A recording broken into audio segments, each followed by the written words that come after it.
Hi hello it's ഐബഡി പുതിയ വീഡിയോയിലേക്ക് എല്ലാവർക്കും സ്വാഗതം. അപ്പോൾ ഇന്നത്തെ നമ്മുടെ യാത്ര എന്ന് പറയുന്നത് ടാറ്റ പ്രൈമ ട്രെയിലറിലാണ്. അപ്പോൾ നമ്മളിപ്പോൾ നിൽക്കുന്നത് തെങ്കാശി ഭാഗത്താണ്, തമിഴ്നാട് തെങ്കാശി ഭാഗത്ത് ഒരു ക്രഷറിൽ വന്നതാണ്.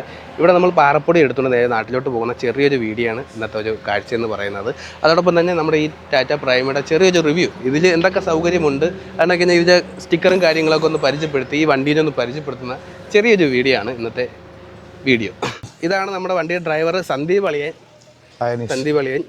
അതാണ് കഴിഞ്ഞാൽ നമ്മുടെ വണ്ടിയുടെ ഓണർ എന്ന് പറഞ്ഞാൽ അഖിലാണ്. അഖിലിൻ്റെ വണ്ടിയാണിത്. ആറ്റിങ്ങിലാണ് അഖിലിൻ്റെ സ്ഥലം. അഖിലിന് ഒരു ട്രെയിലർ മാത്രമല്ല, ഡ്രഗ് ഹോളിഡേയ്സ് എന്ന് പറയുന്ന പേരിൽ ഒരു ബസ്സുണ്ട്. പിന്നെ ചെറിയ ട്രിപ്പറുണ്ട്, JCB ഉണ്ട്, മെറ്റീരിയൽസ് ആയിട്ടുള്ള വണ്ടി പ്രാന്തന്റെ ലോകമാണ്. ഒരുപാട് വണ്ടിയും കാര്യങ്ങളൊക്കെ ഉണ്ട്. അപ്പോൾ ഈ സ്റ്റിക്കറിങ് അളിയാ കിഡിലെ സ്റ്റിക്കറിങ് ആണ്. ഈ ഒരു സ്റ്റിക്കറിങ് അവൻ്റെ ഒരു തീം തന്നെയാണ്. അതാണ് എല്ലാത്തിനും ഒരു സ്ഥിരമായിട്ടുള്ളത്. നമ്മൾ ഈ ഒരു ഡ്രഗ് എന്ന് പറഞ്ഞ എഡിക്ഷൻ കൊടുത്തേക്കുന്നത് സ്വന്തമായിട്ടൊരു ഡ്രഗ് എന്ന് പറയുന്ന ഡ്രഗ് ഹോളിഡേയ്സ് എന്ന് പറഞ്ഞ ബസ്സുണ്ട്. അപ്പോൾ ആ ബസ്സിന് ഡ്രഗ് എന്നാണ്, അതണക്കിന് വണ്ടിയുടെ പേരും ഡ്രഗ് എന്നാണ് ഇട്ടേക്കുന്നത്. ഡ്രഗ് എന്ന് പറയുമ്പോഴത്തേക്ക് ലഹരിയാണ്. വേറെ രീതിയിലുള്ള ലഹരിയുണ്ട്, അങ്ങനെയല്ല, നമുക്ക് ഈ ഒരു ലഹരിയാണ്. വണ്ടി ബ്രാൻഡാണ് നമ്മുടെ ലഹരി. അതാണ് ഈ ഡ്രഗിന്റെ ഒരു മീനിങ്. വേറെ വലിയ അർത്ഥങ്ങളൊന്നുമില്ല. അപ്പോൾ നമുക്ക് ഈ വണ്ടിയിൽ ഒന്ന് പരിചയപ്പെടാം. ടാറ്റ പ്രൈമ LX 5530. ആദ്യം തന്നെ വണ്ടിയുടെ ഒരു ചെറിയൊരു കാര്യം പരിചയപ്പെടുത്തിയത്. കാരണം പലർക്കും ഇതിൻ്റെ ടെയിലും ഹെഡും എങ്ങനെ അൺലോക്ക് ചെയ്യണമെന്ന് അറിയത്തില്ല. അത് പുതുതായിട്ട് വരുന്നവർക്ക് വേണ്ടിയിട്ടാണ്. ടെയിൽ എങ്ങനെ മാറ്റണം, ഹെഡ് എങ്ങനെ മാറ്റണം എന്നുള്ളതാണ്. അപ്പോൾ അതിനായിട്ട് ആദ്യം എന്താണ് ചെയ്യേണ്ടത്? ആദ്യം ചെയ്യേണ്ടതെന്ന് വെച്ചാൽ വണ്ടി നേരെ സ്ട്രൈറ്റിക്ക് ഇടുക. എന്നിട്ട് മെയിൻ ലെവലാണോ നോക്കുക. ഓക്കെ. എന്നിട്ട് ഇതാണ് മെയിൻ ലോക്ക്. ഹെഡിന്റെയും ടെയിലിന്റെയും ലോക്ക്. ഫസ്റ്റ് ചെയ്യാനുള്ളത് ഈ ലോക്ക് ഉണ്ടോ, ഈ ലോക്ക്. പിന്നെ ഇതിങ്ങനെ പൊക്കുക, ഇതിങ്ങനെ പിടിക്കുക, ജസ്റ്റ് ഒന്ന് വലത്തോട്ട് ആക്കുക. സിമ്പിൾ ആയിട്ട് അൺലോക്കായി. ഇനി ലോക്കായി, അൺലോക്കായി. ഇനി അടുത്ത ചെയ്യാനുള്ളത് വെച്ചാൽ ഇതിന്റെ സപ്പോർട്ട് ചെയ്യുന്ന വെച്ചാൽ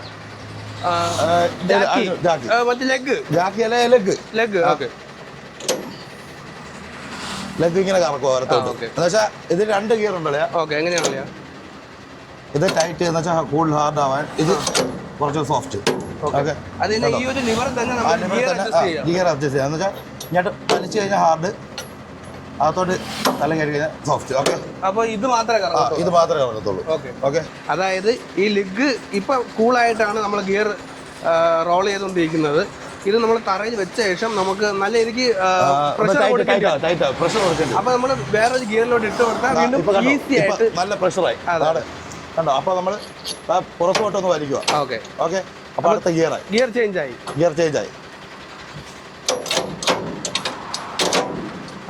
കണ്ടോ.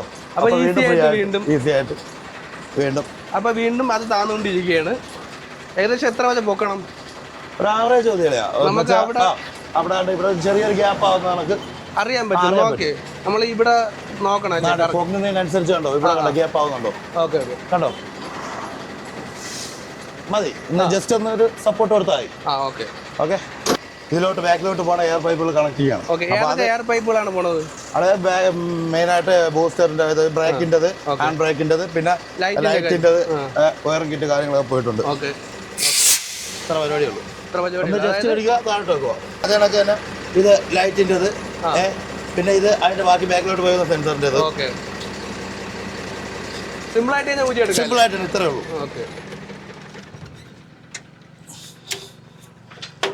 മൂന്നായി. അങ്ങനത്തത് എയറിൻ്റെതാണ്. ഇത് രണ്ടും ലൈറ്റിൻ്റെതും ബാക്കിയുള്ള കാര്യങ്ങളും. ഇത് 2 എയർ പൈപ്പാണ്. ഇതിൽ പിന്നെ രണ്ടിലും 2 ടൈപ്പ് വരും. ഒന്ന് താപ്പോട്ടും ഒന്ന് മേപ്പോട്ടും ആയിരിക്കും. ഓക്കെ. ഇനി നമ്മൾ ഊരാൻ പോണെന്ന് പറയുന്നത് ജാക്കിയുടെ ഹൈഡ്രോളിക് ഹോസ് ആണ്. ഹൈഡ്രോളിക് ഹോസ്. അതായത് ഇതിന്റെ ഓയിൽ ടാങ്ക് എന്ന് പറയുന്നത് ഇതാണ്. ഇവിടെ നമ്മൾ ജാക്കി പൊക്കാനായിട്ട് സഹായിക്കുന്ന ഒരു പൈപ്പ് അല്ലേ, ഹൈഡ്രോളിക് ഹോസ്. അത് നമ്മൾ ജസ്റ്റ് അതൊക്കെ വലിയ ഡാമേജ് ഒന്നും ഇല്ലാതെ അല്ലേ 2 തട്ട് കെട്ടിയാൽ ഈസി ആയിട്ട്. പിന്നെ മെയിനായിട്ട് ചെയ്യാനുള്ളത് വെച്ചാൽ ഇത് ടൈറ്റ് ചെയ്യുന്ന സമയത്ത് മെയിൻ ശ്രദ്ധിക്കേണ്ടത് ഇത് ലൂസ് ആവരുത്, നല്ല രീതിക്ക് ടൈറ്റ് ചെയ്തോളണം. കാരണം വെച്ചാൽ ഇല്ലെന്നുണ്ടെങ്കിൽ ജാക്കി പൊങ്ങത്തില്ല. എന്നുവെച്ചാൽ പ്രഷർ വെച്ചിട്ട് വരുമ്പോൾ ഇവിടെ നിന്ന് ലീക്ക് ആയി കഴിഞ്ഞാൽ പൊങ്ങത്തില്ല. ഇത് ഡിസ്കണക്ട് ചെയ്ത് കഴിഞ്ഞാൽ എല്ലാം ഇതാണ്ട് ഓയിൽ വരുന്നുണ്ട്. നമ്മൾ ഊരുമ്പോഴത്തേക്ക് അകത്ത് ഓട്ടോമാറ്റിക് ആയിട്ട് ലോക്ക് ആവുമല്ലേ?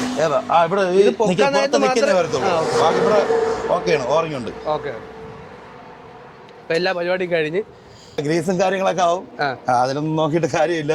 പണിയില് അങ്ങനെ പണിയില് പിന്നെ ഒന്നും നോക്കേണ്ട ആവശ്യമില്ല. എല്ലാം ഡിസ്കണക്ട് ചെയ്തിട്ടുണ്ട്. ജാക്കി താഴത്ത് ടൈൽ ലോക്ക് ചെയ്തിട്ടുണ്ട്. അതേപോലെ തന്നെ എയർ പൈപ്പ്, ഹൈഡ്രോളിക് ഹോസ്, ജാക്കിയുടെ ഹോസ്, മറ്റ് ലൈറ്റിൻ്റെ എല്ലാ വയറുകളും ഡിസ്കണക്ട് ചെയ്തിട്ടുണ്ട്. ഇനി പതുക്കെ നമുക്ക് ഒന്ന് മൂവ് ചെയ്യാം. ഇത്രയേ ഉള്ളൂ, കഴിഞ്ഞു. ഹെഡ് മാത്രമായിട്ട് മാറ്റിയെടുത്തിട്ടുണ്ട്. ടൈൽ നമ്മളവിടെ ഒതുക്കി വെച്ചിട്ടുണ്ട്. ഇത് നമ്മളിപ്പോൾ ഈ വീഡിയോയിൽ കാണിച്ചതെന്ന് പറയുമ്പോൾ ഒരു അവസരം കിട്ടിയപ്പോൾ കാണിച്ചതെന്ന് പറഞ്ഞാൽ പലർക്കും പുതുതായിട്ട് ട്രെയിലർ ലൈസൻസ് എടുക്കുന്നവർക്കും അത് കണക്ക് തന്നെ ഈ ജോലിയിൽ വന്ന ആൾക്കാർക്കും പരിചയക്കുറവുണ്ടാകും, അല്ലെങ്കിൽ അറിഞ്ഞൂടായിരിക്കും. അപ്പോൾ പലയിടത്തും ചോദിച്ചാൽ പലരും പറഞ്ഞു തരത്തില്ല. അങ്ങനെയൊക്കെയുള്ള കാര്യങ്ങൾ പലരും അനുഭവിക്കുന്നുണ്ടാവും. അവർക്ക് വേണ്ടി സിമ്പിളായിട്ട് എന്നെ കൊണ്ട് പറ്റുന്ന രീതിക്ക് ഞാൻ ഇതൊന്ന് ചോദിച്ച് മനസ്സിലാക്കി തരുന്നതാണ്. അപ്പോൾ നമ്മുടെ ഹെഡ് പ്രത്യേകമായിട്ട് മാറ്റിയപ്പോൾ ഒരു കിടില ഭംഗിയായിട്ടുണ്ട്. അല്ലേ, ഹെഡ് മാത്രമായിട്ട് കാണാൻ, ട്രെയിലറിൻ്റെ ഹെഡ് മാത്രമായിട്ട് കാണാൻ ഒരു പ്രത്യേക ഭംഗിയാണ്. ഓക്കെ, നല്ല രസമുണ്ട് കേട്ടോ. ഓക്കെ, പിന്നെ വേറെ ഇത് ടാങ്ക് അഡീഷണൽ 2 ടാങ്കാണ് വരുന്നത് പ്രൈമയ്ക്ക്, വേറെ ഒരു വണ്ടിക്കും ഇല്ല. ഡീസൽ ടാങ്ക് സാധാരണ വോൾവോയ്ക്കൊക്കെ കേട്ടിട്ടുള്ളൂ. ഇത് 2 ടാങ്ക് വരുന്നുണ്ട്. അതായത് 2 സൈഡിൽ നിന്ന് അടിക്കാനായിട്ടല്ലേ? ഇവിടെ നല്ലല്ലേ, നമ്മൾ ഒരുപാട് ലോങ് പോകുമ്പോഴത്തേക്ക് നമുക്ക് അത്രയും ഡീസൽ വേണ്ടി വരുമല്ലോ. അപ്പൊ അതിനനുസരിച്ച് അപ്പൊ ഇതിന്റെ അടിയിൽ കൂടെ ഒരു വാൾവ് പോയിട്ടുണ്ട്. നമുക്ക് 2 കണക്ടിങ് ആണ്. ആ വാൾവ് ക്ലോസ് ചെയ്ത് കഴിഞ്ഞാൽ വാൾവ് നമ്മൾ മാനുവലായിട്ടാണ് മാനുവലായിട്ട്. ഭാരത് ബെൻസിന് ഏറ്റവും പോരാ കുറവെന്ന് വെച്ച് കഴിഞ്ഞാൽ ആഡ് ചെറിയ ടാങ്കാ. ലൈലാൻഡിന് പ്രൈമയ്ക്ക് 50-55ഓളം കപ്പാസിറ്റി ഉള്ള ടാങ്കാണ് ആഡ്. പിന്നെ ഈ ടാങ്ക് 200-220, അത് 350 ഡീസൽ ടാങ്ക്. രണ്ട് ടാങ്ക് 600-ന് ഓക്കെ. സ്റ്റിക്കറിംഗ് എന്ന് പറയുന്നത് അത്യാവശ്യം നല്ല ഭംഗിയുണ്ട് കേട്ടോ. ഈ ഒരു എഡിഷനിലോട്ട് എത്താൻ കാര്യം ഈ സ്റ്റിക്കറിംഗ് ആരെ കണ്ടുപിടിച്ചത്? ഇത് കണ്ടുപിടിച്ചത് നമ്മളൊരു ഡ്രൈവർ ഉണ്ട്, നന്ദു എന്നാണ് പേര്. ഓക്കെ, അപ്പൊ അവനാണ് മറ്റേ ഈ ബസ്സിന് തന്നെ പേര് സെലക്ട് ചെയ്തത് അവനാണ്. ഡ്രഗ് അഡിക്ഷൻ എന്നുള്ളത്. ഓക്കെ. അപ്പോൾ നമ്മുടെ ട്രെയിലറിൻ്റെ ഹെഡും അതിനൊക്കെ ടൈലും ഡിസ്കണക്ട് ചെയ്യുന്നത് എങ്ങനെയാണെന്ന് കണ്ടു. ഇനി എങ്ങനെ കണക്ട് ചെയ്യാൻ നോക്കാം. അപ്പോൾ അതിനായിട്ട് നൈസായിട്ട് നമ്മൾ ഹെഡ് ടൈലിൻ്റെ അടുത്തോട്ട് ചേർത്ത് കൊണ്ടുവരികയാണ്. അപ്പോൾ ബാക്കിൽ മറ്റേ ഗ്ലാസ് ഉണ്ട്, ആ ഗ്ലാസ് വഴി നമുക്ക് നോക്കാൻ പറ്റും. കണക്റ്റായി, ലോക്കായി. ഇത്രയേ ഉള്ളൂ കേട്ടോ പരിപാടി. നമ്മൾ നേരത്തെ ഈ ലോക്ക് ഇങ്ങനെ ലോക്ക് മാറ്റിയിട്ട് ഇങ്ങനെ ഇങ്ങനെ വെച്ചൊക്കെ വല്ലായിരുന്നു. അതെ, ഇത് വന്ന് ഇടിക്കുമ്പോഴത്തേക്ക് ലോക്ക് ഓട്ടോമാറ്റിക്കായിട്ട് ലോക്ക് താഴെ ഇങ്ങനെ വീഴും. Okay, simple. ഇത്രയേ ഉള്ളൂ. ഇനി ബാക്കി വയറൊക്കെ കണക്ട് ചെയ്യാം. എയർ പൈപ്പ്, ഹൈഡ്രോളിക് ഹോസിന്റെ പൈപ്പ്, അതൊക്കെ ലൈറ്റിന്റെ കാര്യങ്ങൾ ഇത്ര കണക്ട് ചെയ്യുക. വണ്ടി എടുത്തോണ്ട് അങ്ങ് പോകും. അത്രേ ഉള്ളൂ, വേറെ പരിപാടിയൊന്നുമില്ല. ഇത് സിമ്പിൾ ആണ്. അതിനിടയിൽ എടുത്തോണ്ട് പോകുന്നതിന് മുമ്പേ മെയിനായിട്ട് നമ്മുടെ ലെഗ് തിരിച്ച് പൊക്കാൻ മറന്നു പോകരുത്. അതെ, പലർക്കും അത് അവസ്ഥ പറ്റുന്നുണ്ട്. ഇതൊരു എല്ലാവർക്കും ഒരു ഹെൽപ്ഫുൾ ആയിട്ടുള്ള ഒരു വീഡിയോ ആയിരിക്കും അല്ലേ? കാരണം പുതുതായിട്ട് ട്രെയിലർ എടുക്കണം, ട്രെയിലർ ഓട്ടിക്കണം, ട്രെയിലർ പഠിക്കണം എന്നുള്ളവരൊക്കെ നമുക്ക് ഗ്രീസ് ഇവിടെ നിന്ന് നമുക്ക് എടുക്കാവുന്നേ ഉള്ളൂ. ജസ്റ്റ് ഒന്ന് തേയ്മാനം കുറയ്ക്കാൻ വേണ്ടിട്ടല്ലേ? തേയ്മാനം കുറയ്ക്കാനല്ല, കറക്റ്റ് ഒന്നും ഇത് കണ്ട, ഇതാ ഇരുമ്പ മെറ്റീരിയൽ. അപ്പൊ ഇത് റബ്ബർ ബുഷുമായിട്ട് ഇങ്ങനെ ടൈറ്റ് ചെയ്യാൻ കറക്റ്റ് ആവത്തില്ല. അതാ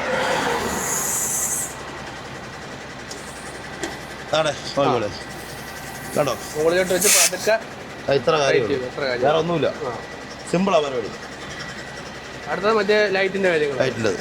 ഇത് നോക്കിക്കോളാം. ഇത് കണ്ടോ, ഈ ലോക്ക് മേളിൽ വരുന്ന ടൈപ്പാണ്. നോക്കിക്കോളാം, എപ്പോഴും ശ്രദ്ധിച്ചോളാം. തിരിച്ച് ഫിറ്റ് ചെയ്യരുത്, കയറത്തില്ല. പ്രസ് ചെയ്ത് കൊടുത്താൽ മാത്രം അത്രേ ഉള്ളൂ. അപ്പുറത്ത് നമുക്കൊരു അതാണ് ലൈറ്റിന്റെ ഇത് വരുന്നുണ്ട്. ഇതിൽ അടപ്പാണ്,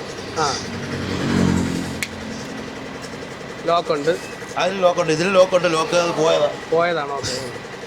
അടുത്ത നമ്മുടെ എയറിൻ്റെ ഗ്രീസ് ആവശ്യത്തിന് ഇവിടെ കാണും. അതുകൊണ്ട് ഗ്രീസൊക്കെ അടിച്ചു വെച്ചിട്ടുണ്ട്. ഫിഫ്ത്ത് വീൽ എന്നാണ് ഇതിന്റെ പേര്. അപ്പൊ അതിലെപ്പോഴും നമ്മുടെ ഗ്രീസ് ഫുൾ അതിലെപ്പോഴും നമ്മൾ ഗ്രീസ് കാണും. ഏറ്റവും കൂടുതൽ ഗ്രീസ് വെക്കുന്ന സ്ഥലം അതാ. ഓക്കെ. 3 മിനിറ്റിൽ നമുക്ക് എങ്ങനെ ടൈലും ഹെഡും അൺലോക്ക് ചെയ്യാം, അതാണ് ലോക്ക് ചെയ്യാം എന്നുള്ളത് പഠിച്ചു കഴിഞ്ഞിരിക്കുകയാണ് നിങ്ങൾ. പിന്നെ ഇതിന്റെ ട്രെയിലറിലെ ഏറ്റവും മെയിനായിട്ട് ശ്രദ്ധിക്കാനുള്ള, ഇത് നല്ലോണം ടൈറ്റ് ചെയ്തോളണം. ഇല്ലെന്നുണ്ടെങ്കിൽ ജാക്കി പൊങ്ങത്തില്ല, നമ്മളത് ശ്രദ്ധിക്കത്തില്ല. ഇതിടക്ക് ഇങ്ങനെ ലൂസായി കിടന്നു കഴിഞ്ഞാൽ പ്രഷർ അങ്ങോട്ട് ചെല്ലത്തില്ല. അതിനാൽ ഇത് പൊങ്ങത്തില്ല, അത് വലിയ പ്രശ്നങ്ങളിലോട്ട് വരും. അനുഭവം ഉള്ളത്, അതുകൊണ്ടാണ് പറഞ്ഞിരുന്നത്.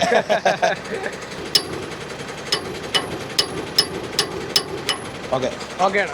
ഓക്കെ അങ്ങനെ പരിപാടി അപ്പോൾ എല്ലാ പരിപാടിയും കഴിഞ്ഞിട്ടുണ്ട്. എല്ലാ പരിപാടിയും കഴിഞ്ഞ് ഇത്രയേ ഉള്ളൂ. നമുക്കിനി ലെഗ് എടുക്കണം അല്ലേ? അതാണ് പറഞ്ഞത്, അത് ആരും മറന്നു പോകരുത്. അതെ, ഇത് എത്ര പരിപാടി കഴിഞ്ഞാൽ എല്ലാവരും വണ്ടി എടുത്തോണ്ട് പോകും. ഇതില് നമ്മള് ഇപ്പൊ വേറെ ഗിയറിന്റെ ആവശ്യമില്ല, എന്നുവെച്ചാൽ നമ്മൾ സപ്പോർട്ട് ചെയ്തിട്ടല്ലേ ഉള്ളൂ. ഓക്കെ, വണ്ടി ഓട്ടോമാറ്റിക്കായിട്ട് ഓഫ് ആവും. ഒരു ടെമ്പററി താന്ന് വരുമ്പോഴത്തേക്ക് ആ രീതിക്ക് ഓഫ് ഒരു 4-5 മിനിറ്റ് കണ്ട. നമ്മൾ വണ്ടി ലോക്ക് ചെയ്യാനായിട്ട് കൊണ്ടിട്ടിട്ട് നമ്മൾ ഇറങ്ങിയതാണ്. ഇറങ്ങിയൊരു 3-4 മിനിറ്റ് കഴിഞ്ഞപ്പോഴത്തേക്ക് വണ്ടി ഓട്ടോമാറ്റിക്കായിട്ട് ഓഫ് ആയി. ഇത് എല്ലാ വണ്ടിയിലും ഉണ്ടോ? ഇപ്പൊ ഇറങ്ങുന്ന ഭാരത് ബെൻസിലും എല്ലാത്തിലും ഉണ്ട്. ലൈലൻഡിൽ ഉണ്ടോ ഇല്ലേ എന്നുള്ള അറിയത്തില്ല. ഭാരത് ബെൻസിലുണ്ട്. അപ്പൊ നമ്മൾക്ക് ഈ ട്രെയിലർ വലുതാണെന്ന് പറഞ്ഞു, അല്ലെങ്കിൽ ഇതിൽ ഒരുപാട് പണിയുണ്ടെന്ന് പറഞ്ഞ് വളരെ സിമ്പിൾ ആയിട്ട് ചെയ്യുന്ന കാര്യങ്ങൾ. സിമ്പിളാ, എല്ലാം വെളിയിൽ കാണുന്നവർക്ക് ഭയങ്കര പാടായിട്ട് തോന്നും. വളരെ സിമ്പിൾ ആണ്. നമുക്ക് എല്ലാ സൗകര്യങ്ങളും കമ്പനി നൽകുന്നുണ്ട്. ഇത് എൻ്റെ ഒരു ആഗ്രഹമായിരുന്നു. കാരണം പലരും ഇത് അറിയാത്ത ഒരുപാട് പേരുണ്ടായിരുന്നു. അവർക്ക് വേണ്ടിയിട്ട് ചെറിയൊരു ഇൻഫർമേഷനാണ്. നമ്മൾ എന്ത് വീഡിയോ ചെയ്താലും മാക്സിമം മറ്റുള്ളവർക്ക് ഒരു സഹായം എന്ന രീതിയിലാണ് ചെയ്യുന്നത്. പുതുതായിട്ട് ഈ ട്രെയിലർ ഫീൽഡിലോട്ട് ഇറങ്ങുന്ന അല്ലെങ്കിൽ ഡ്രൈവർ ആവുന്നവർക്ക് ഇതൊരു ജസ്റ്റ് ഒരു ഇൻഫർമേഷൻ ആയിരിക്കും. കാരണം പലയിടത്തും ചോദിച്ചാലും പറഞ്ഞു കൊടുക്കാത്ത കാര്യങ്ങളാണ് നമ്മൾ കാണിച്ചത്. പിന്നെ ഈ പറഞ്ഞ കാര്യങ്ങളിൽ ചിലപ്പോൾ നമുക്ക് പറഞ്ഞ വാക്കുകളിലോ അല്ലെങ്കിൽ തെറ്റ് പറ്റി കാണും. അതൊക്കെ നമ്മൾ അറിയാവുന്നവർ ക്ഷമിക്കുക, അത്രയേ ഉള്ളൂ. റേഡിയേറ്റർ ടാങ്ക്, ഇത്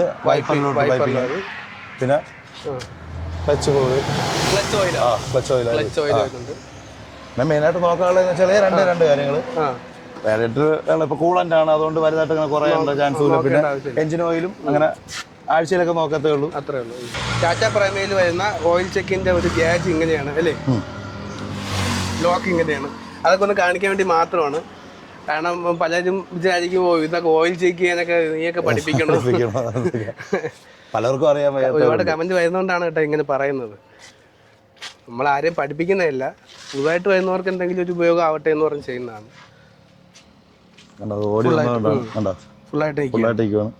അപ്പോൾ നമ്മുടെ ഡ്രഗ് എല്ലാം ഓക്കെ ആയി കഴിഞ്ഞു.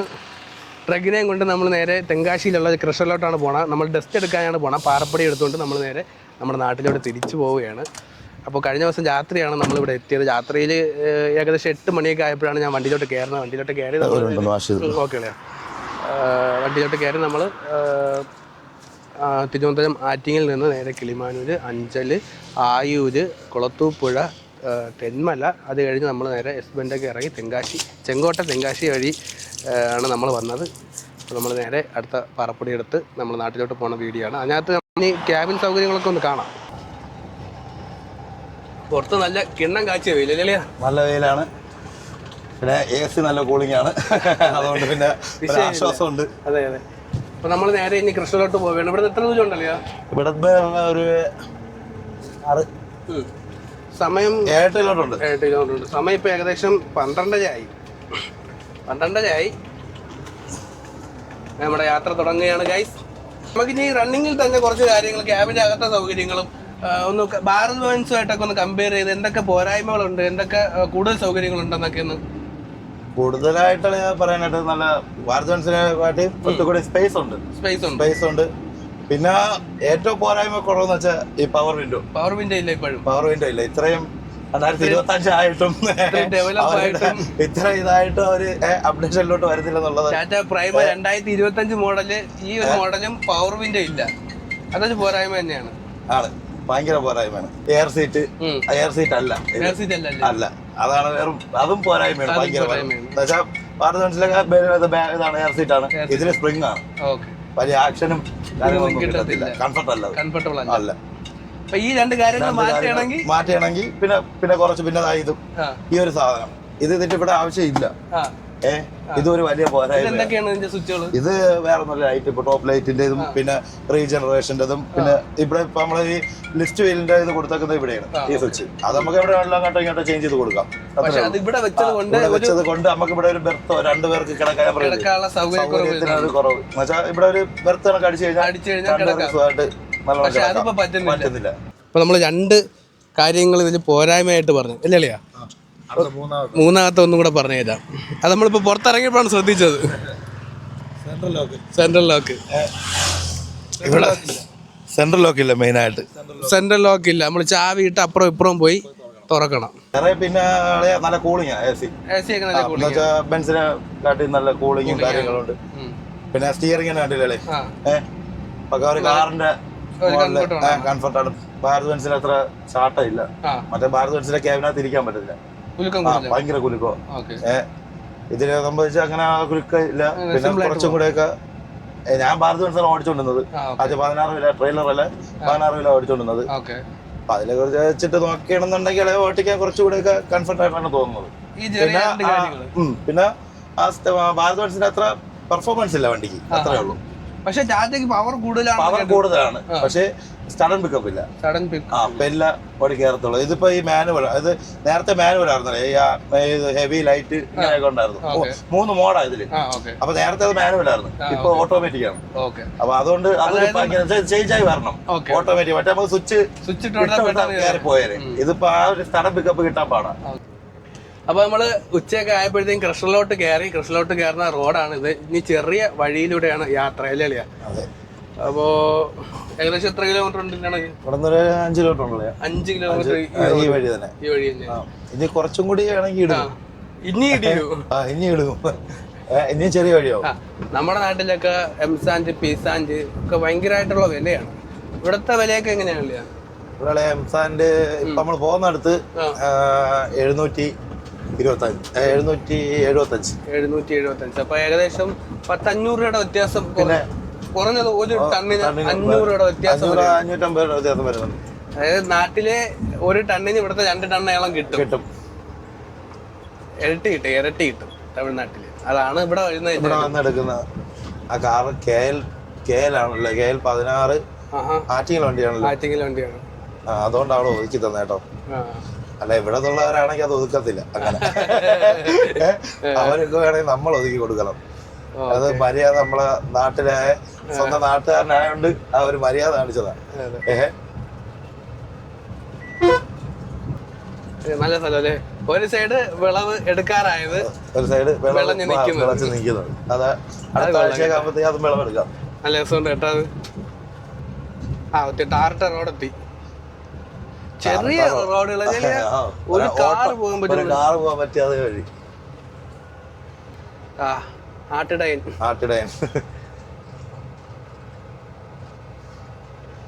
ഇതൊക്കെ ചെറുതല്ലേ? പലരും ഇവിടെ ഏക്കർ കണക്കിന്, ഇപ്പൊ ഈ പുള്ളിക്കാരൻ കണ്ടോ, ഈ പുള്ളിക്കാരന് സ്വന്തമായിട്ട് ഏക്കർ കണക്കിന് സ്ഥലവും കൃഷിയും പിന്നെ ഈ ആട്ട് കൃഷിയൊക്കെ ഉണ്ടാവും. പക്ഷെ സിമ്പിൾ ആയിട്ടല്ല നടക്കുന്നത്. നമ്മൾ ഒരിക്കലും മനസ്സിൽ പോലും വിചാരിക്കില്ല ഇത്രയും സാമ്പത്തികമായിട്ട് അല്ലെങ്കിൽ ഇത്രയും സ്ഥലങ്ങളൊക്കെ അതാണ് ഇവിടുത്തെ പ്രത്യേകത. എല്ലാരും കൃഷിയും കാര്യങ്ങളൊക്കെ നോക്കിയല്ലേ കയ്യിലേക്ക് കൊടുത്ത് സിമ്പിൾ ആയിട്ടുള്ളത്. നമ്മളിപ്പോ ഏകദേശം കൃഷ്ണനകത്തോട്ട് കയറി. കൃഷ്ണനകത്തോട്ട് കയറുമ്പോ തന്നെ തോട്ടങ്ങളാണ് മൊത്തം അല്ലേ? പേരയ്ക്ക, അതായത് ഇത് കൃഷ്ണനകമാണ്. മാവ് എല്ലാം ഉണ്ട്, എല്ലാ കൃഷിയും ഉണ്ട്. നമുക്ക് ഇറങ്ങി പറിക്കാൻ പറ്റുമോ? പറിക്കാം. ആൾക്കാരെങ്കിലും ഉണ്ടോ നോക്കട്ടെ.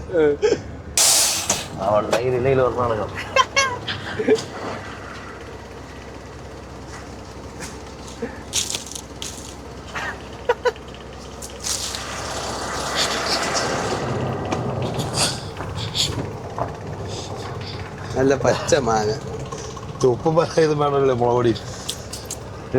അതെ അടിപൊളി. നല്ല മാങ്ങയ്ക്ക് വേണ്ടി 500 രൂപ കൊടുക്കേണ്ടി വരും. വെച്ചിട്ടുണ്ട്. വണ്ടി KL 16, KL 25, എല്ലാ കേരള വണ്ടിയും ഇതിനകത്ത് തന്നെ. ബോഡി വണ്ടി KL 16 അടുത്ത വണ്ടി. അല്ലെ ട്രെയിലറിനെ കാട്ടി കൂടുതലും ഇവിടെ ബോഡി വണ്ടികൾ ഒരുപാട് വരുന്നുണ്ട്.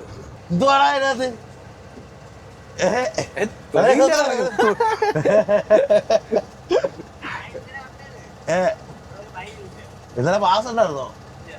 ഇപ്പൊ പാസ്സായ 5 മണി പാസ്സാവണം. നിക്കാറിരിക്കുന്നു. ഇതാണ് മൊയ്തീൻ. അങ്ങനെ നമ്മള് കൃഷ്ണ മല പൊട്ടിക്കാതിട്ടേക്കുന്ന കളിയാ? മല പൊട്ടിച്ചിട്ടേക്കുന്നല്ലേ, പൊടിച്ചിട്ടേക്കുന്നത്. എംസാൻഡ് പീസാൻഡ് പൊട്ടിച്ച് ഇത്രയും ലെവലിൽ ഇത്രയും ഹൈറ്റിലല്ലേ പൊക്കുന്നു? അടച്ചിട്ടൊന്നുമില്ലേ, ഇവിടെ ലോക്ക് ചെയ്തിട്ടുണ്ട് ആ സമയത്ത്. പ്ലാന്റ് വേണം, കുഴപ്പമില്ല. സാധനം കൊടുത്തുവിടുന്നേ ഉള്ളൂ. ആ സമയത്ത് ഇവര് അടിച്ചു കൂട്ടിയിട്ടതാണ്. എങ്ങനെ പോയാലും മറ്റേ ടോസർ ഇട്ട് അടിച്ചു കൂട്ടി ഇത് വീണുകൊണ്ടിരിക്കുന്ന വേറെ സ്റ്റോക്ക് വണ്ടി കയറ്റി അടിക്കും. നമ്മുടെ നാട്ടിൽ കിട്ടാത്ത സാധനം കിടക്കുന്നത്. എത്ര ചെയ്യാൻ നോക്കാം അല്ലേ? ഇവിടുത്തെ എല്ലാത്തിനും വില ഒന്ന് അറിയണമല്ലോ. വില നമുക്ക് ചോദിക്കും. ഇതിന്റെ മുകളിലോട്ട് വണ്ടി കയറി പോകൂലേ തട്ടാനായിട്ട്? അതല്ലേ പറഞ്ഞേ. ഡസ്റ്റ് പാറപ്പൊടി വീണ് തുടങ്ങുന്നതേ ഉള്ളു കേട്ടാ. നമ്മളിപ്പോ കൃഷിനകത്താണ്, നമുക്ക് പൊടിയാണ് എടുക്കുക. അതെ, പൊടി തന്നെ, പൊടി തന്നെയാണ്. നമ്മൾ വണ്ടി പിടിച്ചിട്ടിട്ടുണ്ട്. അപ്പോൾ നമുക്കിവിടെ ലോഡറുണ്ട്. ലോഡർ വെച്ചാണ് ലോഡ് എടുക്കുന്നത്. ഇതിനെയാണ് നമ്മൾ ലോഡർ എന്ന് പറയുന്നത്. ശരിക്കും ഇതിന്റെ പേര് ലോഡർ എന്ന് തന്നെയാണോ? ലോഡർ എന്നാണ് നമ്മളിവിടെ പറയുന്നത്. വേറെന്തെങ്കിലും കാണും. ഇവിടെയൊക്കെ നേരെ ബെൽറ്റും താഴോട്ട് വീഴുകയാണ്. സാധാരണ നമ്മുടെ ഇവിടെ കൃഷികളിലൊക്കെ ബങ്കറുകൾ പൊടി മാത്രം ബങ്കറിൽ, കാരണം അത്രയ്ക്ക് പൊല്യൂഷൻ അല്ലല്ലേ. പൊടിയൊക്കെ നല്ല രീതിക്ക് പറക്കുന്നത് കൊണ്ട് ബങ്കറിലോട്ട് പിടിച്ചിട്ട് അതിൽ നിന്ന് പിന്നെ ഡയറക്റ്റ് വണ്ടിയിലോട്ട് കയറ്റുകയാണ് ചെയ്തത്, വാൽവ് തുറന്നിട്ട്. പക്ഷെ ഇവിടെ ഡയറക്റ്റ് അല്ല, ഇവിടെ നല്ല സ്പേസ് ഉണ്ട്. വേറെ വീടുകളും കാര്യങ്ങളൊന്നുമില്ല. നമ്മുടെ വണ്ടി ബാക്ക്ഗ്രൗണ്ടിൽ കിടക്കുന്ന കാണാൻ തന്നെ ഒരു ചന്തമാണ് കേട്ടോ. അതെങ്ങനെ പോയാലും 5 ടൺ സാധനം അതിനകത്തുണ്ടല്ലേ. ഈ ബക്കറ്റിന്റെ വെയിറ്റ് ഈ ബക്കറ്റിന്റെ വെയിറ്റ് കറക്റ്റ് നമുക്ക് അതിനകത്തൊരു മോണിറ്റർ ഉണ്ടാവും. ഒരു കേബിൾ വരുന്നുണ്ട്, അതിൽ സെൻസറാണ്. അതിൽ കറക്റ്റ് മോണിറ്ററിൽ ഒരു ബക്കറ്റിൽ എത്ര ടൺ കൊണ്ടിട്ടുണ്ടെന്നുള്ളത് നമുക്ക് കാണാൻ പറ്റും. ടയറിനൊക്കെ പറഞ്ഞാൽ JCBയുടെ ഒരു ഒന്നൊന്നര, JCBയുടെ അല്ല, അതേക്കാട്ടി നല്ല വലിയ JCBയുടെ 2 വടക്കുണ്ടല്ലേ, വീതിയും നീളവും. ഒരു ബക്കറ്റിൽ എவ்வளോ ടണ്ണ് ഉള്ളൂ? 5 ടൺ, 6 ടണ്ണാ? 6 ടണ്ണ്. എൻ്റെ അമ്മോ, 6 ടൺ വിഷയ സാധനം. അപ്പൊ നമ്മുടെ ബാക്കിലത്തെ ഡോറിന്റെ ഇതിന്റെ മദർ ലോക്ക് എന്നാണ് പറയുന്നത് കേട്ടോ. അതാണൊക്കെ കഴിഞ്ഞാൽ നമുക്കൊരു സെക്കൻഡറി ലോക്ക് ഇവിടെ വന്നിട്ടുണ്ട്. സെക്കൻഡറി ലോക്ക് 2 ഉണ്ട്. 2 മൊത്തം 3 ലോക്ക് ഉണ്ട് ബാക്കിലത്തെ ഡോറിന് സേഫ്റ്റി ആയിട്ട്. പ്ലാന്റ് ഇത്രയും അടുത്തായിട്ട് ഞാൻ ആദ്യമായിട്ട് കാണാം. കാരണം ഇതൊക്കെ ഒരു മറ്റേ ഒരു 4 സൈഡുള്ള ഷീറ്റ് അടിച്ച് മൊത്തം മൂടി മറച്ചിട്ടാണ് നമ്മൾ സാധാരണ ക്രഷറുകളിൽ കാണുന്നത്. ഓരോ പ്ലാന്റും നമുക്ക് കറക്റ്റായിട്ട് വിസിബിളായിട്ട് കാണാം കേട്ടോ. എന്താണ് കറക്റ്റ് നടക്കുന്നത് എന്നുള്ളതൊക്കെ കറക്റ്റായിട്ട് കാണാൻ പറ്റും. ഇപ്പോൾ ഇവിടെ പീസാഞ്ച് വീണുകൊണ്ടിരിക്കുകയാണ്. ലോഡർ നല്ല രീതിക്ക് ഒടിവ് കിട്ടും കേട്ടോ. അതായത് മറ്റേ എക്സ് നല്ല രീതിക്ക് വളർന്നു കയറും. മെറ്റീരിയൽസ് നല്ല മല കണക്ക് അടിച്ചിട്ടേക്കണം കേട്ടോ. അത് പീസാൻഡ് മല, ഇത് എംസാൻഡ് മല. പൊടി മല ആയിട്ടില്ല കേട്ടോ, പൊടി മല ആവുന്നതാണ്. അപ്പോഴത്തേക്ക് ആൾക്കാർ വന്ന് എടുക്കുന്നതെന്ന് തോന്നുന്നു. അപ്പോൾ നമ്മുടെ ട്രെയിലറിൽ ഫുള്ള് ലോഡും കയറ്റി ഏകദേശം 5 മിനിറ്റ് പോലും എടുത്തില്ല. ആ ലോഡർ ഉപയോഗിച്ചിട്ട് നമ്മുടെ ട്രെയിലറിൽ ഫുള്ള് ലോഡ് കയറ്റാനായിട്ട് ആ ഒരു ലോഡറിൽ ഏകദേശം 6 ടൺ വരെ കയറുമെന്നാണ് നമ്മൾ നേരത്തെ പുള്ളിക്കാരോട് ചോദിച്ചു പറഞ്ഞത്. ഇനിയിപ്പോൾ നമ്മൾ വണ്ടി ഇവിടെ നിന്ന് എടുത്ത് നേരെ വേബ്രിഡ്ജ് കൊണ്ടുപോയി തൂക്കുകയാണ്. വേബ്രിഡ്ജ് കൊണ്ടുപോയി തൂക്കിയിട്ട് നമ്മുടെ അളവ് എങ്ങനെയാണ്, തൂക്കം എങ്ങനെയാണെന്ന് നോക്കും. തൂക്കം എങ്ങനെയാണെന്ന് നോക്കിയിട്ട് നമുക്ക് പാസിംഗ് എന്ന് പറയുന്നത് ട്രെയിലറിന് 18 വീലിന് 55 ആണ്. അതായത് വണ്ടി വെയിറ്റ് ഉൾപ്പെടെ 55 ടണ്ണാണ് ബോർഡർ പാസ് ചെയ്യാനായിട്ടുള്ള പാസിംഗ്. അത് കൂടുതലാണെങ്കിൽ നമുക്ക് കൊണ്ടുപോകാൻ പറ്റൂലല്ലേ? കൊണ്ടുപോകാൻ പറ്റത്തില്ല. കുറവാണെങ്കിൽ കുഴപ്പമില്ല. അപ്പോൾ കറക്റ്റ് 55 ടൺ ആകുന്നത് വരെ നമുക്ക് വേബ്രിഡ്ജ് തൂക്കിയിട്ട് അഡ്ജസ്റ്റ് ചെയ്ത് കുറയ്ക്കാൻ കൂട്ടാനൊക്കെ ചെയ്ത് ലോഡറിനെ കൂടെ വരും. മണ്ണ് മാറ്റി എടുക്കേണ്ടി വന്നു. നമുക്ക് ഏകദേശം 55-700 ടൺ ഉണ്ടായിരുന്നു. 55.700 ടൺ ഉണ്ടായിരുന്നു. അപ്പോൾ ബാക്കി 700 ടൺ മാറ്റിയ ശേഷം നമ്മൾ വീണ്ടും വണ്ടി തൂക്കി മാറ്റിയിട്ടു. അതിനുശേഷം ബില്ലടിച്ച് പാസ്സായി. ശനിയാഴ്ച ദിവസം മാത്രം 4 മണിക്ക് ശേഷം മാത്രമേ നമുക്ക് ക്രഷറിന് പാസ് അനുവദിച്ച് തരത്തുള്ളൂ. അതുകൊണ്ട് മാത്രമേ നമുക്ക് ഈ റോഡിലോട്ട് ഇറങ്ങാൻ പറ്റത്തുള്ളൂ. നമ്മളിപ്പോൾ ഈ ഇത്രയും വലിയ ട്രെയിലർ കൊണ്ടുവന്ന് പറഞ്ഞാൽ നമുക്ക് ഫുൾ ലോഡ് കൊണ്ടുപോകാൻ പറ്റത്തില്ലേ? പറ്റത്തില്ല. 55 ടൺ. അതായത് നമുക്ക് അതായത് ഇപ്പൊ നമുക്ക് കറക്റ്റ് പറയുകയാണെങ്കിൽ നമ്മുടെ ബോഡിയുടെ 1/4 ഭാഗം മാത്രമേ ലോഡ് ആയിട്ടുള്ളൂ. ഫുള്ള് ലോഡ് എടുക്കുകയാണെന്നുണ്ടെങ്കിൽ എങ്ങനെ പോലും 50-55 ടൺ വരും ലോഡ് മാത്രം. പിന്നെ നമ്മുടെ ഈ ടണ്ണേജ് വെച്ചൊരു 10-15 വണ്ടി വെയിറ്റും കൂടെ 65 ടൺ വരും. ഇവിടെ നിന്ന് ലോഡും കൊണ്ട് ഇറങ്ങുമ്പോഴത്തേക്ക് നമുക്ക് ഇവിടുത്തെ റേറ്റൊക്കെ ഒന്ന് ഞാൻ പറഞ്ഞു തരാം. അതായത് പീസാഞ്ച് വന്നിട്ട് 825 ടണ്ണിന് വില. നമുക്ക് എംസാഞ്ച് 775. പിന്നെ ഡസ്റ്റും നമ്മുടെ മെറ്റീരിയൽസും, അതായത് മെറ്റീരിയൽ 20 mm 12 mm ചിപ്സ് അങ്ങനെയുള്ള ഐറ്റംസുകളെല്ലാം 625. അതായത് 825, 725, 625. അതേ കണക്കാണ് ഇവിടുത്തെ വില. അപ്പോൾ ഇത് GST ഉൾപ്പെടെയാണ് റേറ്റ് അല്ലേ? GST ഉൾപ്പെടെയാണ് ഇതിന്റെ റേറ്റ് വരുന്നത്. നമ്മുടെ ഈ ക്രഷറിൽ നിന്ന് പൊടി എടുത്തുകൊണ്ട് നമ്മൾ നേരെ കോട്ടയത്താണ് പോകണം, ചങ്ങനാശ്ശേരിയിലോട്ടാണ് പോണത്. ഇതുപോലെ ട്രിവാൻഡ്രം മുതൽ എറണാകുളം വരെ എവിടെയെങ്കിലും ആർക്കെങ്കിലും ഇത് കണക്ക് ഈ ട്രെയിലറിന് ലോഡ് ആവശ്യമായിട്ടുണ്ടെങ്കിൽ ജസ്റ്റ് ഒരു മെസ്സേജ് എനിക്ക് അയച്ചാൽ മാത്രം മതി കേട്ടോ. നമ്മൾ എവിടെ വേണമെങ്കിലും സാധനം കൊണ്ടെത്തിക്കും. നമുക്ക് ബില്ല് എമൗണ്ടും വാടകയും മാത്രം മതി. നമ്മൾ ഓടി വരുന്ന ആ ദൂരത്തിൻ്റെ വാടക മാത്രം മതി. നമ്മുടെ വണ്ടിക്കൊരു ഓട്ടം കിട്ടണം, ഡ്രൈവറിന് കൂലി കിട്ടണം, വണ്ടിയുടെ EMI അടച്ച് പോകണം. ആ ഒരു ചിന്ത മാത്രമേ ഉള്ളൂ. നമ്മൾ അധിക ലാഭമൊന്നും എടുത്ത് ഒരു പരിപാടിയും ചെയ്യുന്നതല്ല. ആർക്കായാലും ഇപ്പോൾ നമ്മുടെ യാർഡിലായാലും അതേ കണക്കിന് വലിയ വലിയ വില്ലകൾ കെട്ടുന്നവരായാലും ഫ്ലാറ്റ് കെട്ടുന്നവരായാലും പുതിയ കോൺട്രാക്റ്റ് എടുത്ത് എന്തെങ്കിലും ബിൽഡിങ് സംബന്ധിച്ച് എന്ത് വർക്ക് ചെയ്യുന്നവർക്ക് എന്ത് സാധനം വേണമെങ്കിൽ നമ്മളെ വിളിക്കാവുന്നതാണ്. പീസാൻ്റെ എംസാൻ്റെ പൊടി മെറ്റിൽ എന്തുണ്ടെങ്കിലും നമ്മൾ കൊണ്ട് എത്തിച്ചു കൊടുക്കുന്നതാണെങ്കിൽ ജസ്റ്റ് എനിക്കൊരു മെസ്സേജ് മാത്രം അയച്ചാൽ മതി. നമ്മുടെ ഈ വണ്ടിക്ക് തന്നെ കൊണ്ടെത്തിക്കാം. ട്രെയിലർ ആണെങ്കിൽ ട്രെയിലർ ഇല്ല, 10 വീല് 12 വീല് 14 വീല് ഏത് വണ്ടിക്ക് വേണമെങ്കിലും നമ്മൾ കൊണ്ടെത്തിക്കാം. ട്രെയിലർ ആണെങ്കിൽ നമുക്ക് എറണാകുളം വരെ കൊണ്ടെത്തിക്കാൻ പറ്റും അല്ലേ? ഇനിയിപ്പോൾ 10 വീലാണെങ്കിൽ നമ്മൾ ട്രിവാൻഡ്രം കൊല്ലം ഭാഗത്തൊക്കെ നമുക്ക് കൊണ്ടെത്തിക്കാൻ പറ്റും, ഉറപ്പായിട്ടും പറ്റും. അപ്പോൾ നിങ്ങൾ ജസ്റ്റ് ഒരു മെസ്സേജ് അയക്കുക ആവശ്യമുണ്ടെങ്കിൽ.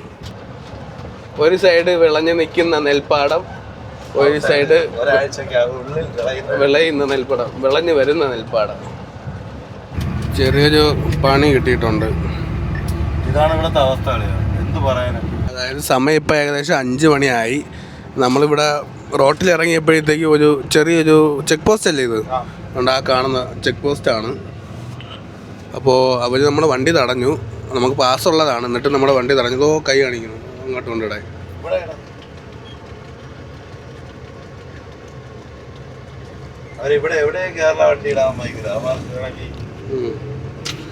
നമ്മുടെ വണ്ടി മാറ്റിക്കൊണ്ടിടാനാണ് പറഞ്ഞത്.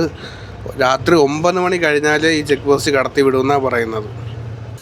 അപ്പോൾ ഇനി എന്താവും അറിയാൻ വയ്യ. 5 മണിക്കൂടെ കിടക്കാനാണ് പറയുന്നത് ഈ റോട്ടിൽ.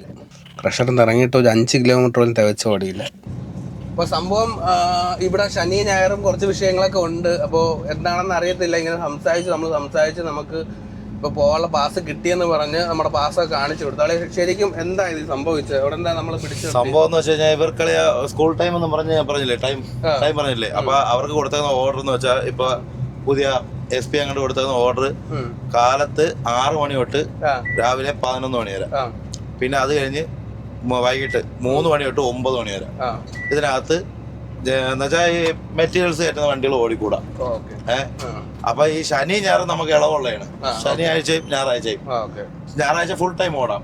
ടൈം എന്ന് പറയുന്ന സാധനം ഇല്ല.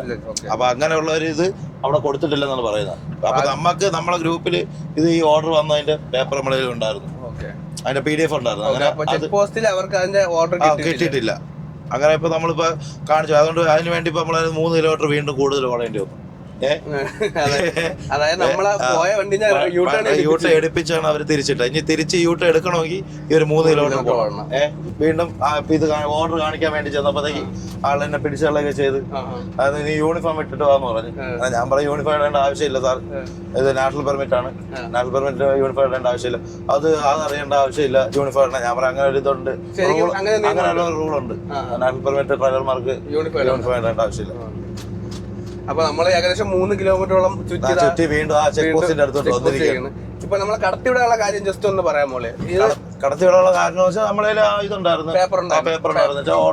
ഓർഡർ നമുക്ക് കിട്ടിയ പേപ്പർ ഉണ്ടായിരുന്നു. ശരിക്കും നമുക്ക് ഡ്രൈവർമാർക്ക് കിട്ടിയ ഓർഡർ ചെക്ക് പോസ്റ്റിൽ കിട്ടിയിട്ടില്ല. അവർക്ക് കൊടുത്തേക്കുന്നത് എന്ന് വെച്ചാൽ എല്ലാ ദിവസവും ഇങ്ങനെയാണ് മെയിൻറ്റെയിൻ ചെയ്യണം, ഈ ടൈം തന്നെ മെയിൻറ്റെയിൻ ചെയ്ത് പോകണമെന്നാണ് അവർ കൊടുത്തത്. എന്തായാലും നമ്മൾ ഇവിടെ പാസ്സായി. 9 മണി വരെ കിടക്കേണ്ടി വന്നില്ല. 9 മണി വരെ കിടക്കേണ്ടി വന്നേ. അവസ്ഥ വീണ്ടും നമ്മള് കേരളത്തിലെത്തി ലോഡ് തട്ടാനുള്ള സമയമായി 9 മണി.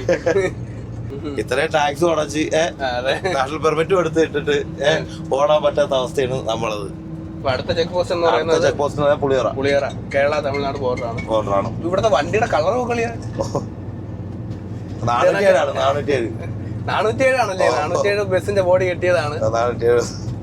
ഇത് കണക്കെ കഴിഞ്ഞ് നമ്മുടെ നാട്ടിൽ നിന്ന് വരും. നമ്മുടെ നാട്ടിൽ ഇപ്പോഴൊന്നുമില്ല.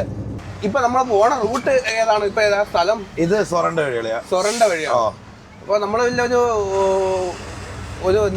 ഒരു പഞ്ചായത്ത് വഴി കൂടെ പോകണം. പഞ്ചായത്ത് വഴി അത് തന്നെ, പഞ്ചായത്ത് വഴി തന്നെ. ഇവിടെ മൊത്തം പഞ്ചായത്ത് വഴിയല്ലേ ഉള്ളൂ. ചെറിയ വഴി, ട്രെയിലർ പോണ വഴിയാണെന്ന് പറയത്തില്ല.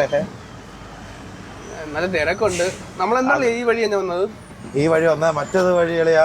ഈ സമയത്തൊക്കെ ചില ഭയങ്കര അവിടെ ഒരു ഇതുണ്ട്, കടയെന്ന് പറഞ്ഞ സ്ഥലമുണ്ട്. അവിടെ ഇത് ഭയങ്കര ഡേഞ്ചറാണ്. അവിടെ കല്ലേറും അങ്ങനെ കാര്യങ്ങളൊക്കെ ഉണ്ട്. കുറെ വണ്ടിയുടെ ഗ്ലാസും കാര്യങ്ങളൊക്കെ പൊട്ടിയിട്ടുണ്ട്. അതിങ്ങനെ ചെയ്യാനുള്ള കാര്യം, അത് ചെയ്യാനുള്ള വെച്ചാൽ അവിടെ ആൾക്കാർക്ക് താല്പര്യമില്ല. ഇത് കേരള വണ്ടി എങ്ങനെയും നിർത്തിക്കണം അവർക്ക്. ഇവിടെ വന്ന് നമ്മൾ മെറ്റീരിയൽ കൊണ്ടുപോകണത് അവർക്ക് ഇഷ്ടമല്ല. അവർക്ക് നമ്മള് അവിടെ പുറത്ത് നമ്മൾ കേരളത്തിൽ വന്ന് കേരളത്തിലേക്ക് അവർക്ക് സാധനം തരാൻ വേണ്ടിയുള്ള താല്പര്യമില്ല. അങ്ങനെയുള്ളവര് ഇപ്പൊ തന്നെ ഒരു പോലീസുകാരൻ തന്നെ കണ്ടില്ലേ, അവരെങ്ങനെ മോശമായിട്ടാണ് പെരുമാറുക, എല്ലാ കാര്യം ചോദിക്കണം. അപ്പൊ അവർക്ക് കൊടുത്ത നിയമം മാത്രമേ അവർ നോക്കുന്നുള്ളൂ. അപ്പൊ നമുക്ക് ഇവര് തന്നത് അവര് നോക്കുന്നില്ല. നമ്മളിതിപ്പോ നമ്മള് പൈസ കൊടുത്തല്ലേ മേടിച്ചോണ്ട് പോകുന്നേ. അത് ഒന്നാമത് ഏറ്റവും കൂടുതൽ ഇപ്പൊ വാടക കുറവാണ്. ഏറ്റവും ഇത് മാത്രമല്ല, നാഷണൽ പെർമിറ്റ് ആയാലും ടിപ്പർ ആയാലും പൊതുവെ മൊത്തത്തിലും വാടക കുറവാണ് ഇപ്പൊ. അതിന്റെ ഒരു കാര്യം എന്ന് പറയുന്നത് നമുക്കിടയിലുള്ള ഒത്തൊരുമ. അതായത് ഇന്ന് ഞാൻ ഒരു സ്ഥലത്ത് ഒരു 5000 വാടകയ്ക്ക് കൊണ്ട് സാധനം വെച്ചെന്ന് പറഞ്ഞാൽ അവിടെ 4000 രൂപയ്ക്ക് ആളുണ്ട്. അതാണ്. അപ്പൊ ഈ 4000 വെക്കുന്നതിനെ വെട്ടാനായിട്ട് 3500 വെക്കാനും ആളുണ്ട്. അപ്പൊ ഇത് കാരണം ഒരു കൃത്യമായ വാടക ഇല്ലാത്തതുകൊണ്ടാണ് പലരും ഈ പ്രസ്താവന നിർത്തിപ്പോണല്ലേ പൊട്ടി സീസി അടയ്ക്കാൻ പോലും നിവർത്തിയില്ലാണ്ട് മരണത്തിലോട്ട് തന്നെ പോകുന്നത്.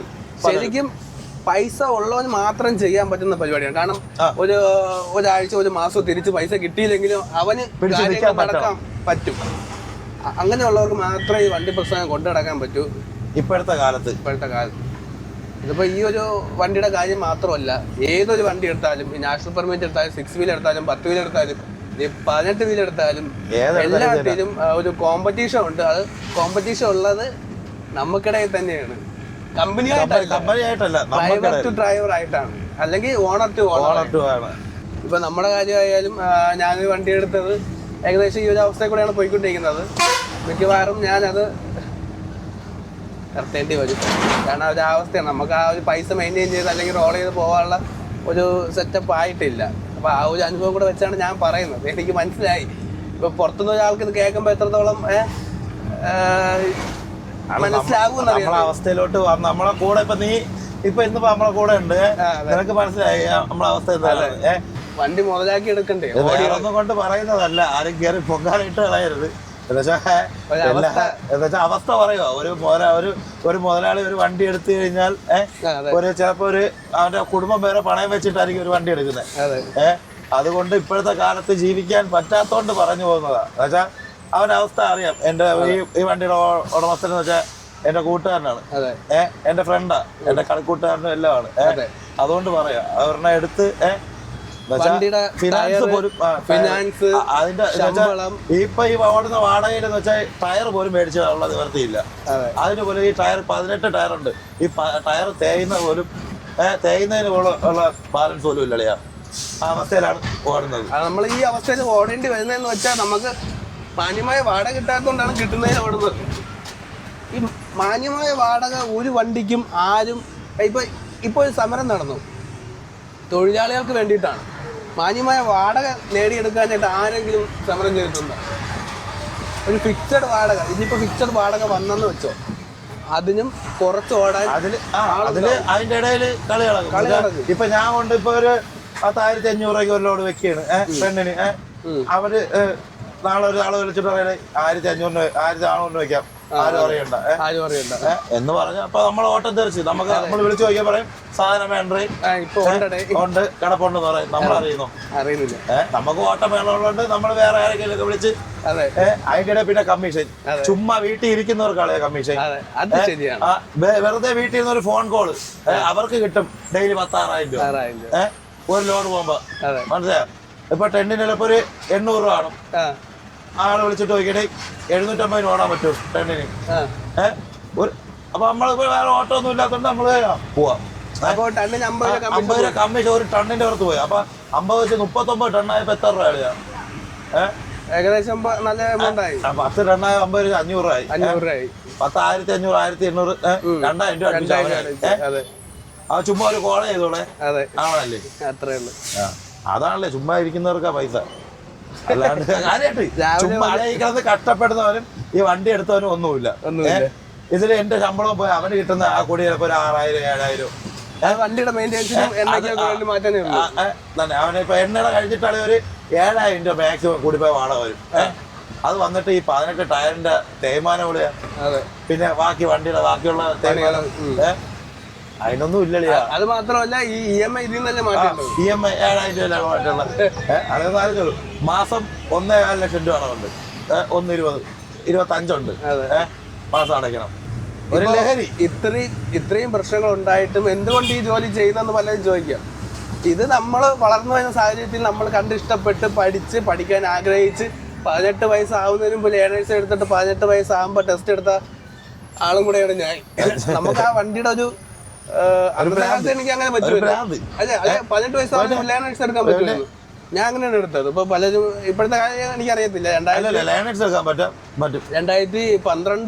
2013 കാര്യമാണ് പറയുന്നത് കേട്ടോ. 2013 ഞാൻ എനിക്ക് ഞാനും എടുത്തത്.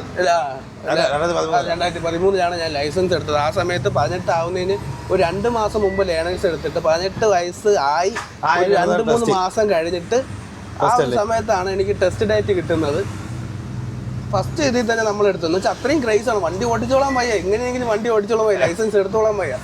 ആ ഒരു ആഗ്രഹങ്ങളും ആ നമ്മൾ വന്ന വഴികളും നമ്മൾ കണ്ട വണ്ടികളും ആഗ്രഹിച്ച വണ്ടികളും അതൊക്കെ കണ്ട് ശീലിച്ചാണ് നമ്മൾ ഈ ഒരു ഫീൽഡിലോട്ട് എത്തിയത്. എന്ന് വെച്ചാൽ 6 വീല് തുടങ്ങി, പിന്നെ 10 വീല്, 12 വീല്. ഞാൻ ആദ്യം ഡ്രൈവറായിട്ട് തുടങ്ങിയത് മഹീന്ദ്രയുടെ ബൊലേറോ പിക്കപ്പാണ്, മാക്സി ട്രക്ക്. ഞാൻ ഓട്ടോയിലാണ്. ഓട്ടോയിൽ തുടങ്ങി. വീട്ടിലെ ഓട്ടോ ഉണ്ടായിരുന്നു, അച്ഛൻ ഓട്ടോ ഉണ്ട്, അച്ഛൻ ഓട്ടോ ഡ്രൈവറാ. ഓട്ടോയിൽ തുടങ്ങി, പിന്നെ ബൊലേറോ പിക്കപ്പ്, പിന്നെ അങ്ങോട്ട് ടിപ്പർ, മറ്റേ ചെറിയ 1.5 ടിപ്പർ, അങ്ങനെ തുടങ്ങി ഇതുവരെ കറക്റ്റ് ഇങ്ങനെ അടിക്കാണ് പോയേക്കുന്നത്. അപ്പൊ ഇതേ കണക്കാണ് ഓരോരുത്തരുടെയും ആഗ്രഹം കൊണ്ട് മാത്രം ഈ ഫീൽഡിൽ വരുന്നതാണ്. വേറെ ഒന്നും പ്രതീക്ഷിച്ചിട്ടല്ല. ഒരു ജോലി ചെയ്യുമ്പോൾ സന്തോഷത്തോടെ ചെയ്യണം, സമാധാനത്തോടെ ഇഷ്ടപ്പെട്ട ജോലി നമുക്ക് ഒട്ടും ഒരിക്കലും ഒരു മടുപ്പ് അങ്ങനെ ഒന്നുമില്ല. ഞാൻ ഇതൊരു ക്രൈസ് ആയിട്ടാണ് കാണുന്നത്. ശരിക്കും ഇന്നത്തെ കാലത്ത് ഒരു പ്രസ്ഥാനം തുടങ്ങുന്നതിനെ കാട്ടി കൂലിപ്പണി എടുത്ത് പോണയാണ് സമാധാനമുണ്ട്. വീട്ടിൽ മിണ്ടാതെ കിട്ടുന്ന ജോലിക്ക് ചെയ്തിട്ട് കിട്ടുന്ന ശമ്പളത്തിന് വീട് നോക്കുക. ഭയങ്കര ബ്ലോക്ക് ആയാലേ. ഇതാണ് ഈ റൂട്ടിന്റെ പ്രത്യേകത അല്ലേ. 2 വണ്ടി വന്നു കഴിഞ്ഞാൽ പാടാ. പിന്നെ അതിപ്പോ ഇവിടെ ഗ്യാപ്പ് ഉള്ളതുകൊണ്ട് അങ്ങോട്ടാണ് ഗ്യാപ്പില്ല. ഇതിപ്പോ കറക്റ്റ് ലൊക്കേഷൻ എവിടെ എത്തിയില്ലേ? ഇപ്പൊ കറക്റ്റ് സൊറണ്ട. ഇതാണ് സൊറണ്ട. സമയം ഏകദേശം 6 മണി കഴിഞ്ഞു തോന്നുന്നു. 6:30. തെങ്കാശി വഴി കേരളത്തിലോട്ട് പോകുന്ന എല്ലാ ഡ്രൈവർമാരുടെ ഒരു ഫേവറേറ്റ് പ്ലേസിലാണ് ഇപ്പൊ നമ്മൾ എത്തിയിരിക്കുന്നത് അല്ലേ? S bend. ഈ ഒരു ബെഞ്ചിനെ കുറിച്ച് അറിയാത്ത ഡ്രൈവർമാർ കേരളത്തിൽ തന്നെ കാണത്തില്ല അല്ലേ? അല്ലെങ്കിൽ ഈ റൂട്ടിൽ വന്ന എല്ലാവർക്കും പ്രിയപ്പെട്ട ഒരു വളവാണ് എസ് ബെഞ്ച്. അത്രയ്ക്ക് ഒരു ക്രൈസ് ആണത്. കാറൊക്കെ എടുത്തിട്ട് പോകണം അല്ലേ? പിന്നെ ഒരു വൈബല്ലേ ഇത്. പിന്നെ ഏതെങ്കിലും എടുത്തും കൊണ്ടങ്ങ് വെച്ച് കഴിഞ്ഞാൽ വണ്ടി കയറി പോണല്ലേ. ഇതൊക്കെ ഒരു രസമല്ലേ.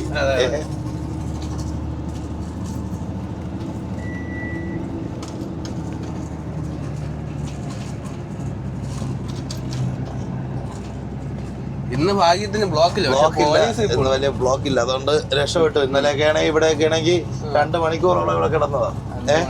ഇന്നലെ ഈ സമയത്തൊക്കെ നമ്മളിവിടെ കിടക്കും, ഓർമ്മയുണ്ടോ? പക്ഷെ നമ്മള് മുകളിൽ നിന്ന് വന്നതായോണ്ട് നമ്മള് 2 മണിക്കൂർ താഴെ കിടന്നു. അതായത് മുകളിലോട്ട് കേരളത്തിലോട്ട് വരാൻ കിടന്ന വണ്ടികളുടെ ക്യൂ ഏകദേശം എത്ര കിലോമീറ്റർ കിടന്നല്ലേ? എങ്ങനെ പോയാലും 4 ലോട്ടുണ്ടായിരുന്നു. 4 കിലോമീറ്റർ 5 ലോട്ടുണ്ടായിരുന്നു. 5 കിലോമീറ്ററോളം ക്യൂവിൽ കിടന്ന വണ്ടികളായിരുന്നില്ല.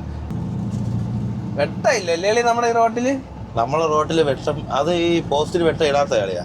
എന്തുകൊണ്ട്? അതെന്തുകൊണ്ടെന്ന് വെച്ച് കഴിഞ്ഞാൽ പോസ്റ്റിൽ വെട്ടം ഇട്ട് കഴിഞ്ഞാൽ വളർന്നു വരുന്ന വണ്ടികളൊന്നും അറിയാൻ പറ്റത്തില്ലല്ലോ. എന്നുവെച്ചാൽ ഈ ലൈറ്റ് വെട്ടം കാണുമ്പോഴത്തേക്ക് അറിയാൻ വേണ്ടിട്ട് ഈ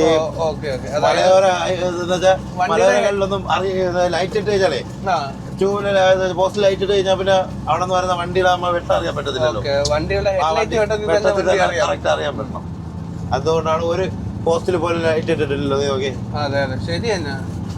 അതാണ് അല്ലേ കൊടുക്കത്തില്ലേ, അല്ലെങ്കിൽ ഒരു മറ്റേ ബൾബ് കൊടുക്കാനുള്ള ഒരു ഓർഡറെങ്കിലും വെക്കേണ്ടി. അതുകൊണ്ടാ, ഇതാണ് കാരണം. പലർക്കും അറിയത്തില്ല അത്.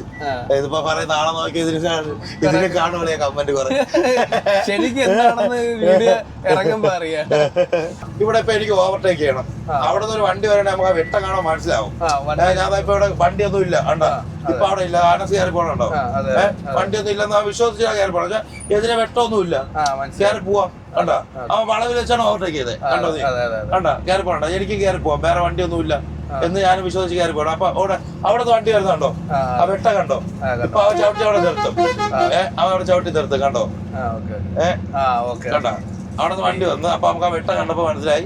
അവന്റെ ബ്രൈറ്റ് അടിച്ചപ്പോഴത്തേക്ക് അവിടെ ചവിട്ടി നിർത്തി. ഞാനും ആ കൂട്ടത്തിൽ കയറി. അവിടെ നിന്ന് വരുന്ന വെട്ടം കണ്ട കറക്റ്റ് അറിയാം. അതിനു വേണ്ടിയാണ് ലൈറ്റ് ഇടാത്തെ. ഇതാണ് എനിക്കറിയാവുന്നത്. ഇത് കൂടുതൽ അറിയാവുന്ന ആരെങ്കിലും ഉണ്ടെങ്കിൽ പറയട്ടെ. അതെ പറയട്ടെ അല്ലേ, അത്രേ ഉള്ളൂ. എല്ലാവർക്കും അവസരമുണ്ട്. ഇത് നീ നിനക്ക് ഇപ്പോഴല്ലേ അറിയാവുന്നത്, അനുസരിച്ചിട്ട് ചോദിച്ചു നോക്കാത്. വണ്ടി നിർത്തിട്ട് അല്ലെ എന്തുകൊണ്ടാണ് നമ്മളെ S1 തൊട്ട് ഇഞ്ഞ് മേള് വരെ മേളല്ല തെന്മല അങ്ങോട്ടൊക്കെ ഒന്നും പോസ്റ്റിലൊന്നും വെട്ടയിടാത്ത എന്താന്ന് വരും. ചില ജംഗ്ഷനിൽ മാത്രമേ ഇളയ ലൈറ്റ് ഉള്ളൂ, ബാക്കിയുള്ള ഒരു ഏരിയയിൽ ലൈറ്റ് ഇല്ലല്ലോ. അത് അവിടെ ഇവിടെ ആൾക്കാരൊന്നും താമസിക്കുന്നില്ല വലുതായിട്ട്. അപ്പൊ നമ്മുടെ ഫുഡ് കഴിപ്പെന്ന് പറയുന്നത് നമ്മുടെ ആര്യങ്കാവ് കഴിഞ്ഞിട്ടല്ലേ, ആര്യങ്കാവ് കഴിഞ്ഞിട്ട് നമ്മുടെ അച്ചായ എന്ന് പറഞ്ഞ പുള്ളിക്കാരുണ്ട്. അപ്പോ വണ്ടിക്കാരുടെ പ്രതീക്ഷയുള്ള സന്ദീപ് അളിയന്റെ സ്ഥിരം കടയാണ് അല്ലേ ഫുഡ് കഴിക്കുന്നത്, നമ്മളെ ഫുഡ് കഴിക്കുന്ന സ്ഥിരം കട എന്നുവെച്ചാൽ വണ്ടിക്കാർക്ക് വേണ്ടിയിട്ടുള്ള. അവിടെ കഞ്ഞിയുണ്ട്, കഞ്ഞിയാണ് അവിടുത്തെ സ്പെഷ്യൽ. കഞ്ഞിയാണ് അവിടുത്തെ സ്പെഷ്യൽ. കഞ്ഞിയും പയറും പപ്പടവും അച്ചാറും നമ്മളെ സ്ഥിരം ഓംപ്ലേറ്റ്, പിന്നെ ഓംപ്ലേറ്റ്, പിന്നെ ചുക്ക് കാപ്പി. ചുക്ക് കാപ്പി അത് ഡ്രൈവർമാർക്ക് വേണ്ടി മാത്രം. ഉറക്കം മാറ്റാനായിട്ടുള്ള കുറച്ച് പൊടിക്കൈകൾ, ഉറക്കം മാറ്റാ ഉറങ്ങി വരുന്നവർക്ക് ഉണർത്തി വിടുന്ന ചുക്ക് കാപ്പിയാണ് ആളാണ് നമ്മളെ അച്ചായ. അപ്പൊ പുള്ളിക്കാരുടെ കടയിൽ കയറി നമ്മള് അത്യാവശ്യം നല്ല രീതിക്ക് പൊറോട്ട, ചിക്കൻ ഫ്രൈ, പിന്നെ റേറ്റും കുറവാണ്. അനസളി ഒരു കഞ്ഞി കുടിച്ച് റേറ്റും കുറവാണ്. മറ്റേ അച്ചായന്റെ കട എന്ന് പറഞ്ഞാൽ അറിയാൻ വയ്യാത്തത് ആരുമില്ല, ചുരുക്കുക. അത് വണ്ടിക്കാർക്ക്, വലിയ വണ്ടിക്കാർക്ക്. അതെ. അപ്പൊ ഇനി നമ്മൾ നേരെ പുനലൂര്, പിന്നെ പത്തനാപുരം, അടൂര്, പന്തളം, ചെങ്ങന്നൂര്, ചങ്ങനാശ്ശേരി. തന്നെ 2 ദിവസമായി നമ്മുടെ ഈ ട്രിപ്പ്. അതെ ഒരു ദിവസത്തെ ഓട്ടമാണ് 2 ദിവസമായത്. ഇന്നലെ 5 മണിക്ക് കയറിയല്ലേ വണ്ടി. നമ്മളിവിടെ കോട്ടയം ചങ്ങനാശ്ശേരിയിൽ എത്തിയിട്ട് ഒരു വേബ്രിഡ്ജിന്റെ അവിടെ വണ്ടി ഒതുക്കിയിട്ട് കിടന്നായിരുന്നു. രാവിലെ 7 മണിയൊക്കെ ആയപ്പോഴത്തേക്ക് വേബ്രിഡ്ജ് തുറക്കുമെന്ന് വിചാരിച്ചു, പക്ഷെ വേബ്രിഡ്ജ് തുറന്നില്ല. പിന്നെ നമ്മൾ നമ്മുടെ കയ്യിലുള്ള 2 സ്ലിപ്പ് ഉണ്ടല്ലോ, 2 സ്ലിപ്പ് ഉണ്ട്, ഒന്ന് SRS-ലെയും ഒന്ന് നമ്മളെ ക്രഷറിലെ. അപ്പോൾ അത് കൂടാതെ ഇവിടെ വരുമ്പോൾ ഒന്ന് തൂക്കണമായിരുന്നു. അപ്പോൾ ഇവിടെ എന്തായാലും വേബ്രിഡ്ജ് ഇല്ല. പിന്നെ നമ്മുടെ ഈ 2 സ്ലിപ്പും അവിടെ കൊടുത്ത് നമ്മൾ നേരെ കമ്പനിലോട്ട് തട്ടാൻ പോവുകയാണ്. ഇടവഴിയോ ഈ ട്രെയിലറല്ലേ ഞാൻ പോണത്. ഇതാണ് ഗൈസ് നമ്മളുടെ അവസ്ഥ. എത്തിയോ ആദ്യം കേട്ടോ, ഓപ്പോസിറ്റ് വണ്ടിയൊന്നും വരാത്തല്ലേ. വന്നു കഴിഞ്ഞാ